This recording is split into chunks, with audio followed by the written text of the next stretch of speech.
అమ్మా చెప్పు నాన్న. పెద్దత్తయ్య వాళ్ళు మామిడికాయలు పంపించారు, వాళ్ళ తోటలో కాసాయంట. ఏం చేద్దాం వీటిని? ఎవరు? పార్వతి వాళ్ళ పెద్దత్తయ్య వాళ్ళు పంపించారు, వాళ్ళ తోటలో అంట ఇవి కాయలు. ఏం చేద్దాం మరి వీటిని? ఎన్ని తెచ్చారు? చాలా తెచ్చారు. మరి చాలా తెస్తే మనము నీళ్ళ పచ్చడి పెట్టుకుంటాం కదా, అది పెట్టిమంటావా? ఆవకాయ పెడుతూలే కానీ ఇప్పుడు ఏమన్నా తింటానికి, ఇప్పటికిప్పుడు ఏదైనా తింటానికి చెయ్యి. సరే పులిహోర చేయనా? పులిహోర చేయలేదు, బాగుంటుంది. మామిడికాయ పులిహోర చేస్తాను. ఈ మామిడికాయని కడిగేసి దీన్ని మొత్తం అంతా తోలు తీసేసి తురిమేసి తీసుకొనిరా, పులిహోర చేస్తాను. అసలు ఎలా చేయాలో కూడా నీకు చెప్తా, నేర్చుకుందువు. ఎప్పుడు మేము చేసి పెడితే తినేదేనా? నేర్చుకోవాలి నేను ఇప్పుడు. నువ్వు కూడా నేర్చుకుందా? అడిగిన పాపానికి నేర్చుకోవాలి నేను. నేర్చుకుందువు. ఏమైంది చూడండి. సరేలే, నేర్చుకుందాంలే. ఇంకా ముందైతే కడిగి తురిమి తీసుకొనిరా. సరే తీసుకొస్తా. వంశీ, మర్చిపోయాను గానీ మిరపకాయలు కూడా కట్ చేసి తీసుకొనిరా అమ్మ మధ్యకి. సరే అమ్మా, 4 మిరపకాయలు కట్ చేసుకొనిరా. చీల్చా వస్తున్నా. సరిపోతుందిలే. సరిపోతుందిలే. కొంచెం అన్నం వండేసి చేస్తాను. సరే ఇక్కడే ఉండు, ఎలా చేయాలో చెప్తా నీకు. సరే. ఏందమ్మా నేర్పిస్తాను, చేసుకుంటూ పోతున్నావు? అవును కదా, మర్చిపోయా. ఏం లేదమ్మా, ముందు స్టవ్ వెలిగించి బాండి పెట్టుకోవాలి. బాండీలో కొంచెము ఆయిల్ వేసుకోవాలి.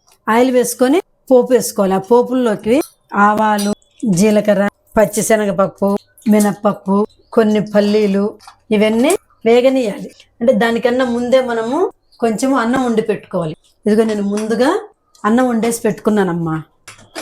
కొంచెము అన్నం వండి పెట్టాను. ఈ అన్నం అయిపోయింది, ఇది కొంచెం చల్లార్చి చెయ్యాలి. ఇప్పుడు నార్మల్ పులిహోర చేసినట్టే కదా అయితే? నార్మల్ పులిహోర చేసినట్లే. మరి దానికి దీనికి తేడా ఏంది? తేడా ఏం లేదు. అవేమో నిమ్మకాయలు పిండి వేసుకుంటాము, ఇదేమో తురిమి పక్కన పెట్టుకొని వేసుకుంటాం. అయితే ఇది తురుము అట్లానే కొంచెం వేసేయకూడదు. ఇది కొంచెం నూనెలో 2 సెకండ్లు 3 సెకండ్లు వేసి మనము అన్నంలో కలిపేసేయాలన్నమాట. ఆ నిమ్మకాయ ఏంటంటే దీంట్లో పోపులో వెయ్యం, నిమ్మకాయని వేయకుండా కలిపేసుకుంటాం అనమాట. ఇలా కలుపుకుంటే టేస్ట్ బాగుంటుంది పులిహోర. నిమ్మకాయ అయితే తిరుగుమాత అన్నంలో కలిపిన తర్వాత నిమ్మకాయ అన్నం మీద పోసి కలుపుకుంటాం. అవును. ఇదైతే తిరుగుమాతలో వేయాలి. అంటే మొత్తం కొంతమంది ఏం చేస్తారంటే తిరుమాతలో వేయకుండా అన్నంలోనే వేసుకొని కలిపేస్తారు. నేను మాత్రం ఏం చేస్తానంటే కొంచెము ఇవన్నీ వేగిన తర్వాత దించబోయే ముందు వేసి అట్లా కలిపేసి తీసేస్తాను అనమాట. బట్ దానికి దీనికి తేడా ఏంది? దానికంటే ఇది కొంచెము పచ్చివాసన వస్తుంటుంది కదా, అన్నం చల్లార్చిన తర్వాత వేస్తాం కదా ఇదంతా, అందుకోసం అని చెప్పని ఇది పచ్చివాసన లేకుండా ఉండటం కోసము అట్లా చేస్తాను. కొంచెం వేయించాలి. కొంచెం వేస్తాను నేను మాత్రం. అట్లా అందరైతే అట్లా కలిపేస్తారు. నార్మల్గా అయితే ఇది మొత్తం అది చేసినట్టే కదా, నార్మల్ పులిహోర చేసినట్టు. నార్మల్ పులిహోర చేసినట్లే, నిమ్మకాయ పులిహోర చేసినట్టు. నిమ్మకాయ పులిహోర చేసినట్లే. ఇది దాంట్లో కొంచెం కలుపుకోవటం అంతే. ఇవి వేగాలి బాగా, పచ్చివి లేకుండా. ఆవాలు జీలకర్ర చిటపట చిటపట అని చెప్పని వేగాలన్నమాట. అంటే ఇప్పుడు నువ్వు చెప్పావు కదా మీ పెద్దత్తయ్య పంపించారు మామిడికాయలు అని చెప్పని, అవి ఏంటంటే వాళ్ళది 1 చెట్టు 2 చెట్లే ఉంటాయి అన్నమాట. ఆ 1 చెట్టు 2 చెట్లు ఉన్నప్పుడు ఎక్కువ మందులు వేయరు వాళ్ళు. మందులు వేయకుండా సహజ సిద్ధంగా పండిస్తారు, న్యాచురల్ గా పండిస్తారు అనమాట. దానికోసం అది పులిహోర చేసుకుంటే చాలా టేస్ట్ గా ఉంటుంది. అందుకోసమని నీకు నేను పులిహోర చేసి పెడతానమ్మా అని చెప్పాను నేను. ఇంతకీ మామిడికాయతో ఇంకేమేం చేసుకోవచ్చు? పులిహోర కాకుండా చాలా ఉన్నాయి కదా. మామిడికాయ మురబ్బాని చేసుకుంటారు, మామిడికాయ ముక్కల పచ్చడి పెట్టుకుంటారు, తురుము పచ్చడి పెట్టుకుంటారు. మామిడికాయ ముక్కల పచ్చడికి ఆవకాయకి తేడా ఏంది? ముక్కల పచ్చడి అంటే నిల్వ ఉండదు, అది 1 నెల రోజులు 15 రోజులు అలా ఉంటుంది. ఈ ముక్కల పచ్చడి అయితే ముక్కల పచ్చడి కానీ తురుము పచ్చడి కానీ నెల 2 నెలలు 1.5 నెల 15 రోజులు 10 రోజులు అలా ఉంటుందమ్మా. ఈ నిల్వ పచ్చడి అంటే మనము ఈ మామిడికాయ ఉంటుంది కదా, మామిడికాయని టెంకలతో సహా కట్ చేసుకోవాలి. జీడి తీసేసి టెంక ఉండేటట్టు కట్ చేసుకోవాలి. కట్ చేసుకొని వేసుకోవాలి. మార్కెట్ లో బయట కొట్టి అమ్ముతుంటారు. అవునవును, ఆ ముక్కలు కొట్టి అమ్ముతుంటారు. అట్లా కొట్టించేసుకొని తెచ్చుకోవాలన్నమాట. ఇదిగో ఇవి పల్లీలు వేగిపోయినాయమ్మా. ఇప్పుడు కొంచెం కరివేపాకు వేసాను. అది వేసిన వెంటనే పచ్చిమిరపకాయలు వేసి వేయించుకోవాలి. అవి పచ్చిమిరపకాయలు వేగుతూ ఉంటాయి. కొంచెం పసుపు వేసుకోవాలి. చాలామంది అన్నంలోనే కలిపేసుకుంటారు. అంటే వేడి వేడి అన్నం ఉంటే అందులోనే పసుపు వేసేస్తే పచ్చివాసన అంతా పోతుందని అలా వేసేస్తారు. నేను మాత్రము నూనెలో వేస్తాను. పచ్చిమిరపకాయలు కూడా బాగా వేయించుకోవాలి, లేదంటే కారం ఎక్కువ అవుతుంది. అందుకోసమని వేయించాలన్నమాట బాగా. పసుపు ఇది ఉప్పు కూడా ఇందులోనే సరిపడా వేసుకో. ఈ మిరపకాయలు బాగా వేగుతాయి కదా, ఈ వేగటం వల్ల కారం అనేది ఉండదండి.